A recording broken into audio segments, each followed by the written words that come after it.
le premier épisode de ce podcast autour de Syndrome, le podcast qui vous raconte tous les secrets autour du court-métrage que nous avons créé.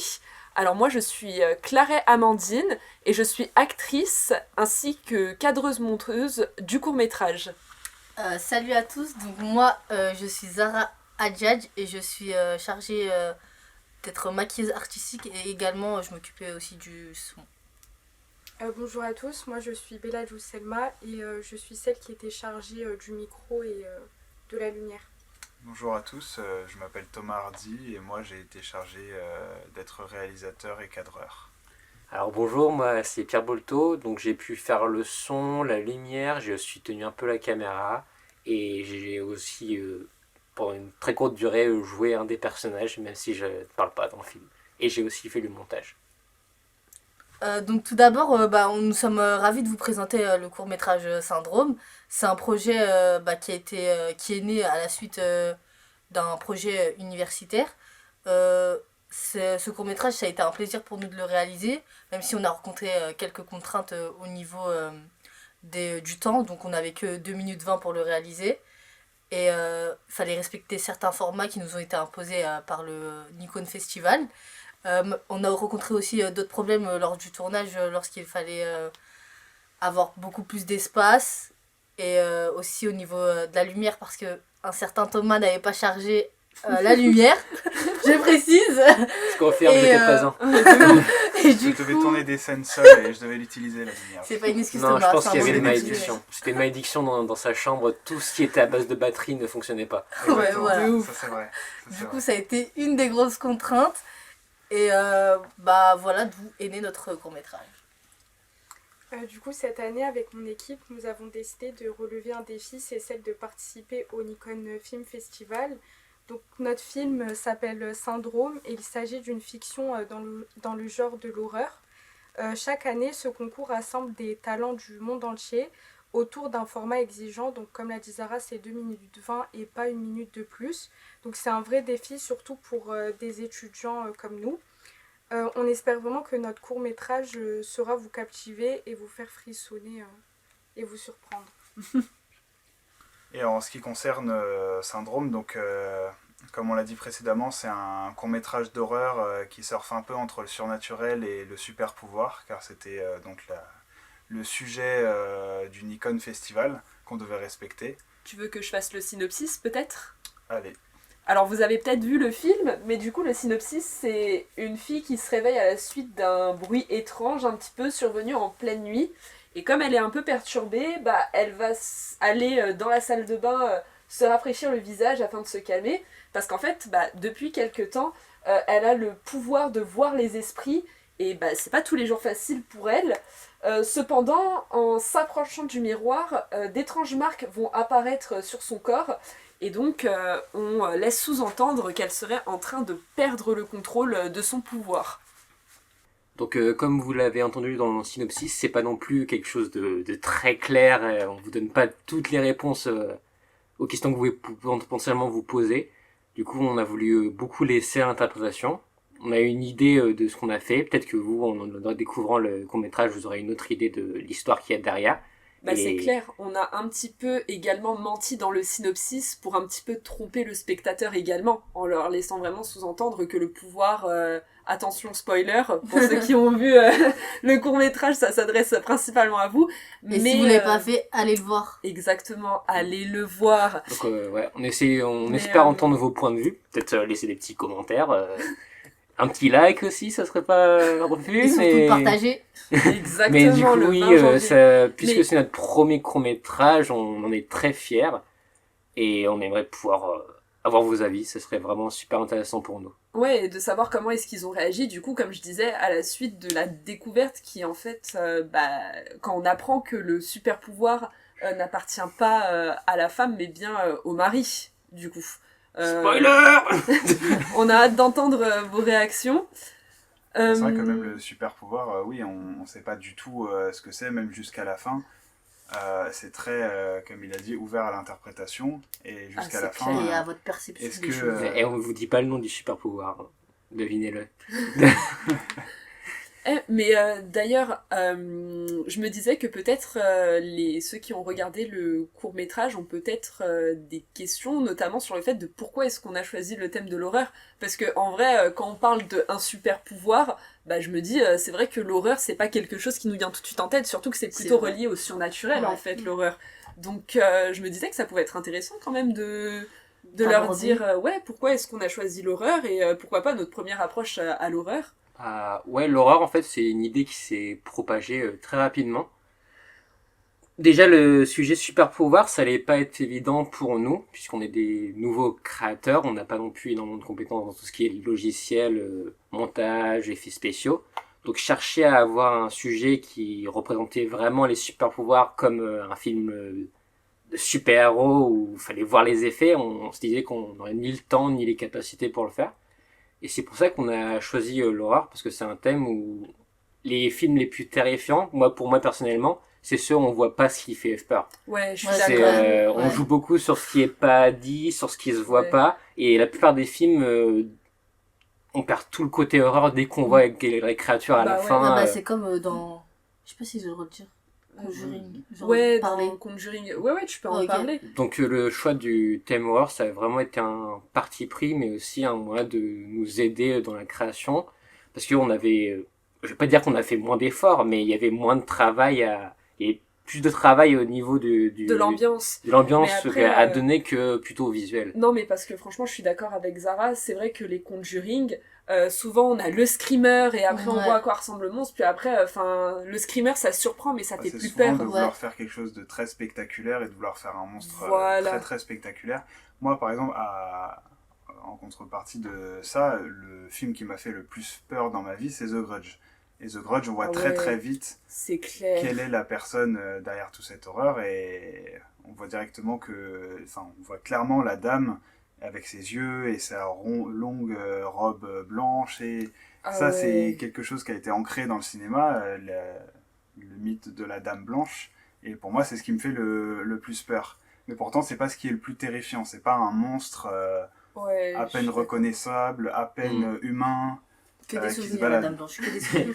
Moi, ce qui me fait vraiment peur au niveau de l'horreur, c'est surtout ceux où l'horreur, elle est plausible, réelle. Oui. Quelque chose qui peut arriver réellement. Je suis d'accord. Parce que tout ce qui est Paranormal Activity, Annabelle, ce genre de trucs surnaturels avec tout qui vole, certes, c'est flippant sur le moment, mais à la fin du film, tu dis, ça peut pas m'arriver. Alors que des films d'horreur sur un tueur en série, l'humain peut être un monstre. Et c'est un monstre bien réel, malheureusement.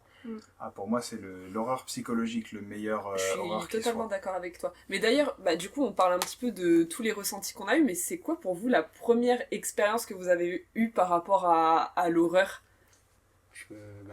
Moi, t'as l'air passionné par le sujet, Pierre. Vas-y. Passionné, mais... T'as l'air lancé. Pas plus que ça, mais non, le vrai premier contact, moi, avec l'horreur, ça a surtout été les jeux d'horreur... que je voyais à travers des vidéos YouTube, c'est Slendy Tubbies, Slenderman et tout. On a tous eu peut-être une autre période FNAF, Five Nights at Freddy's. Je pense que tout le monde a cette période. À un moment, j'ai été très à fond dedans. Creepypasta, Jeff the Killer, Ben Drowned avec Link et tout. Ça, c'est vraiment les débuts de l'horreur. C'était au début où on pouvait avoir peur de tout. Mais au fur et à mesure du temps, ça fait moins en moins peur parce que tu sais que c'est pas réel. Même niveau horreur, t'as pas besoin d'avoir un truc d'horreur pour te faire peur. Moi, j'ai eu peur du Grinch. C'est spécial. J'ai regardé le Grinch, maintenant ça me fait plus peur, ça me fait rire, mais la première fois que j'ai eu le Grinch, je sais pas pourquoi ça m'avait fait peur. Et tu sais quoi, pour avoir à ça, j'ai une petite anecdote. Moi, j'avais peur de Itchy.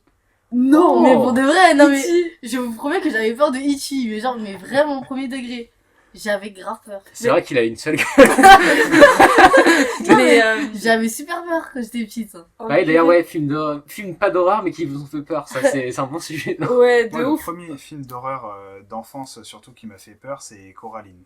Ça aussi je rejoins. C'était un peu, je pense que c'était un peu voulu, c'est entrer l'horreur chez la jeunesse. Mais vraiment, moi, avec les boutons, la manière dont elle coud, les yeux, ça m'a fait trop peur. La mère c'est plus que c'est malsain pour moi personnellement. Ouais. C'était un peu malsain, c'était de la manipulation plus que de l'horreur pour moi. Ouais. Ouais. Oui, Mais t'avais après, quand même un sacré côté horreur avec la mère quand même. C'est vrai. C'est très, clair. Surtout qu'à la fin, très en plus, riche en idées, qui est très... L'animation, l'harmonie a double été face. très Bah, glauque. le stop motion Ah oui. en général, Ouais, ça moi, a été- c'est suffisant pour moi. J'adore le stop motion. Bah oui, même avec Tim Burton, c'est souvent ce qui Bah, c'est comme ce avec qui est mis en l'étrange avant, Noël c'est de quelque Monsieur chose Jack, de ça très rejoint un sombre. peu Bah, ça, Colorado. c'est Ouais. pas flippant du tout, c'est une comédie musicale. C'est Si, un quand peu. même. Bah, Ah, si, si, à certains L'étrange moments. Noël de quand même, Monsieur Jack, qui- j'ai C'est quand qui même fait- une qui fait petite peur, hein. entrée dans le monde Je C'est l'ai petit. regardé. un petit peu horrible. Quand t'arrives vers le monde de Noël, ça va, mais quand ils donnent les cadeaux dans le monde de Noël, Oui, les c'est petits quand voient même, ça. C'est un c'est- peu le monde des morts quand même. Ouais, c'est juste, comme Victor dans Noces funèbres. Ah, C'est j'ai le pas monde vu. des Ah, Noces c'est funèbres, vraiment ça, c'était marrant. entrer dans le Enfin, monde pas des morts. marrant vraiment, Mais mais juste très pour beau film. rebondir Ouais. sur ce que Pierre a dit, moi, mon premier contact dans l'horreur, ça a été vraiment avec les premiers Resident Evil, parce que mon père était un grand fan, donc du coup, on avait la PS1, PS2, PS3, PS4. Enfin, on a toujours eu toutes les consoles, et en fait, depuis petite, il jouait à Resident Evil en me gardant à côté, parce que du coup, lui, il travaillait de nuit, donc la journée, il jouait, j'étais à côté, et j'avais très très peur. Je crois que dans Resident Evil, à un moment donné, c'est C'est dans la caméra ville. fixe, à l'époque. Ouais, en plus c'était caméra fixe, mais c'était dans une ville et tout, enfin ça m'avait fait super flipper. Mais au fur et à mesure du temps, ouais, comme t'as dit Pierre, maintenant c'est plus l'horreur, bah comme on l'a fait autour de Syndrome, c'est plus l'horreur qui est subjectif et quelque chose qui peut nous arriver qui m'effraie, bien plus que les monstres ou une ville hantée. Ça c'est Mhm. quelque chose qui me fait un petit peu moins flipper, je sais pas Ouais. vous. Ouais, du coup, comment Moi, je dirais que ma première approche avec l'horreur, c'était quand j'étais petite. Donc, petite anecdote, à l'âge de 8 ans, mon père, pour m'endormir, il me faisait regarder des films d'horreur parce que c'est un grand fan. Et je pense que depuis ce Comment ça t'aide à jour-là- dormir? Ouais, Tu te souviens des films d'horreur? Le premier, c'était Destination Finale.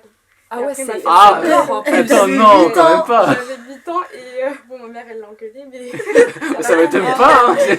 Ah c'est gore en plus, c'est... Ouais, Ouais, c'est pas vraiment de l'horreur, c'est plus du gore pour être du gore. Un En vrai. papa Non, mais passionné grâce qui à veut, lui, qui ouais. veut, qui veut tout Bah, montrer grâce sa à lui, passion. maintenant, je suis passionnée. Allez, par demain les c'est films vendredi d'horreur. 13. Purée, incroyable. Ouais.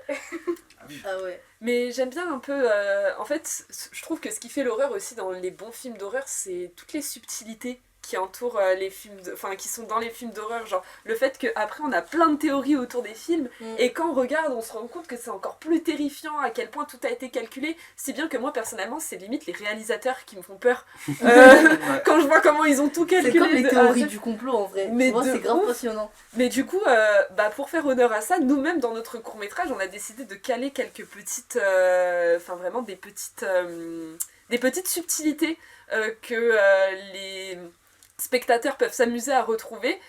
On pourrait peut-être en dire quelques-unes, ça donnerait un petit peu d'exclusivité, je sais pas. L'une des petites subtilités, c'est surtout le bruit de fond à chaque fois qu'une nouvelle marque apparaît sur la femme. Ah ouais, On entend un petit de fond J'accroche de fou à ce bruit. ah ouais, incroyable.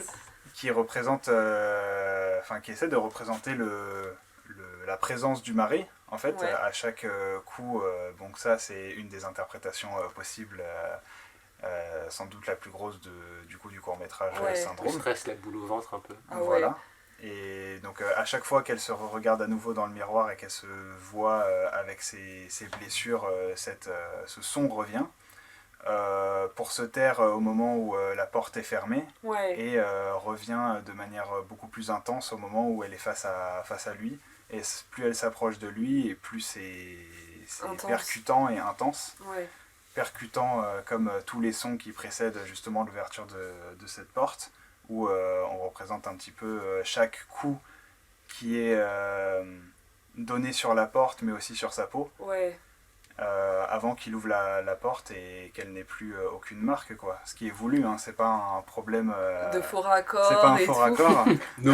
On vous rassure. Non mais Quand même. ouais, mais le fait que voilà, en fait quand elle est en présence de son mari, pour elle, elle voit rien. C'est-à-dire que quand elle est toute seule, elle est un peu isolée, on va dire, des manipulations de son mari. Et en fait, quand elle est de nouveau avec lui, elle est soignée. Enfin, Exactement. c'est moi je trouve que c'était sympa cette petite subtilité. Ouais, franchement, j'ai trop aimé. Puis, je sais pas si on a vu aussi, mais on a Pierre avec nous, hein, voilà, on va en profiter, qui s'est occupé de l'étalonnage de A à Z, et puis même les couleurs un petit peu bleutées. Ouais, Bah pareil, enfin le ça, bleu c'est ça froid, rend dans l'atmosphère. ça me durcit Ouais. le visage, alors que des couleurs chaudes c'est vrai que ça ravive un peu, enfin je trouve que ça fait plus joli, enfin ça fait vachement week-end à Saint-Tropez, pardon, alors que là, enfin Enfin, c'est vrai que froid, ça fait peur. Enfin, on voit que je suis pas bien. Au niveau des deuxièmes bleus, on C'est voit très que... mortuaire. Hein. Ouais, c'est Ouais. exactement. Bah, un peu comme si, en fait, c'était ça, quoi. On accompagnait vers sa destination finale, quoi. Qui est, Moi, en étalonnage, j'ai eu Très mal proche dans du un... croque-mort. Ouais, c'est vrai que J'ai eu c'était ma dose, compliqué, hein. ça a été chaud, ça a été long. C'était un bon entraînement, mais il y avait certains plans qui ont été durs à rattraper. Hop, on va éviter de trop s'étaler sur ce sujet parce que ce sera peut-être pour l'épisode 2 du podcast qui sortira très prochainement autour de Un Syndrome. cliffhanger. On va éviter de trop s'étaler et puis bah on vous dit à bientôt pour un prochain numéro et merci de nous avoir écoutés. Au revoir. Au revoir, salut. Salut.